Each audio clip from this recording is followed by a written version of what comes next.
Il est donc urgent d'investir dans cette restauration comme élément clé pour la résolution des conflits, la consolidation de la paix, l'amélioration de l'accès aux ressources, mais également la gestion des risques à la sécurité face au climat. S'agissant donc des écosystèmes, d'aucuns estiment qu'il n'y a pas de conservation, encore moins de restauration des écosystèmes sans passer par la sécurisation. C'est le cas du lieutenant-général Agou Mamba Maurice, retraité des forces armées de la RDC, expert sur les questions environnementales, mais surtout sur la sécurité, qui a été primé justement pour l'ensemble de son travail pour la protection de l'environnement. Il est passé sur votre magazine pour parler des actions qui doivent être menées pour sécuriser de manière efficace la restauration des écosystèmes. Le problème de la restauration des écosystèmes a été normalement évoqué dans la stratégie, plan stratégique pour la diversité biologique élaboré en 2010, qui porte sur une période de 2011 à 2020 et qui cible des objectifs d'Aichi, comme l'objectif 14 et 15, qui parle de la restauration des écosystèmes impactés. Pour restaurer, il faut identifier les menaces. Il faut voir qu'est-ce qui ont été impactés, de quelle fonction.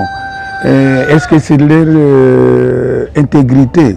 À ce qui concerne la RDC, c'est vrai. Et bon, il faut pas séparer ça avec la biodiversité aussi, avec tout ça, qui d'ailleurs soutient le fonctionnement des écosystèmes. Donc il faut voir maintenant, on a catégorisé les menaces.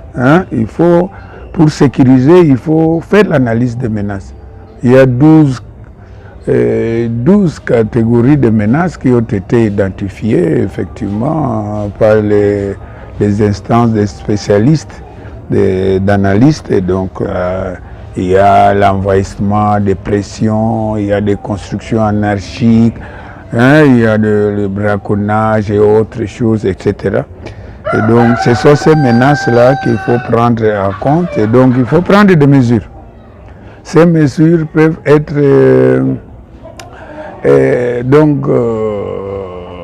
qui respectent le principe de base de la protection de la biodiversité.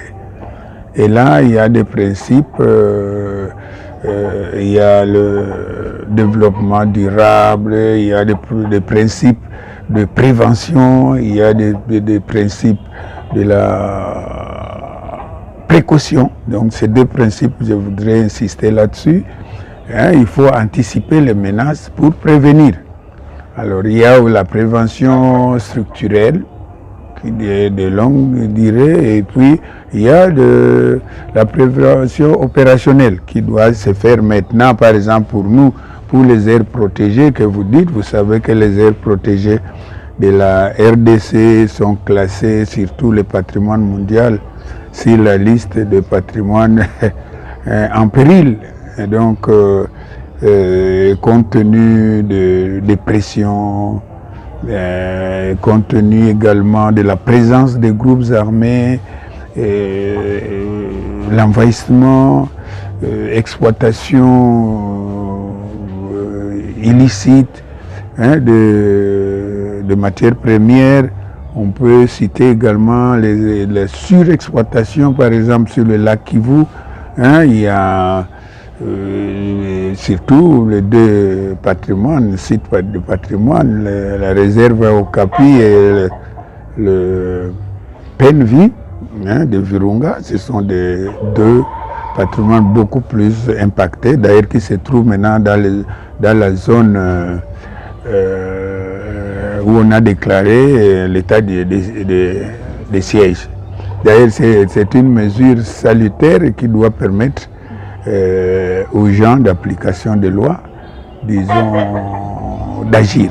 Donc, qu'est-ce qu'il faut prendre comme des mesures? Il n'y a rien d'autre. La structure comme le corps PPN, avec ses gardes, sont des agents d'application des lois. Il faut d'abord appliquer des lois. Hein? Donc, par exemple, on devait dire déjà pendant le temps de siège qu'il n'y ait pas de présence des hommes dans les aires protégées. Ça, c'est il faut contrôler également les gens qui sont aux alentours des parcs. Il y a aussi des mesures dissuasives. Hein? Donc, il faut doter ces aires protégées par des unités qui doivent faire des patrouilles, il y a des OPJ qui doivent faire ce genre. Donc, en principe, on doit donner l'importance au pouvoir judiciaire pour l'application des lois. Parce que tous ceux qui envahissent le pays, il n'y a personne qui les inquiète, et c'est la loi. Hein? On doit appliquer le texte légaux du plan nationaux, des textes nationaux et internationaux. Donc ces instruments-là sont essentiels pour assurer la sécurité. Ils doivent savoir que l'homme vit avec l'environnement. Hein?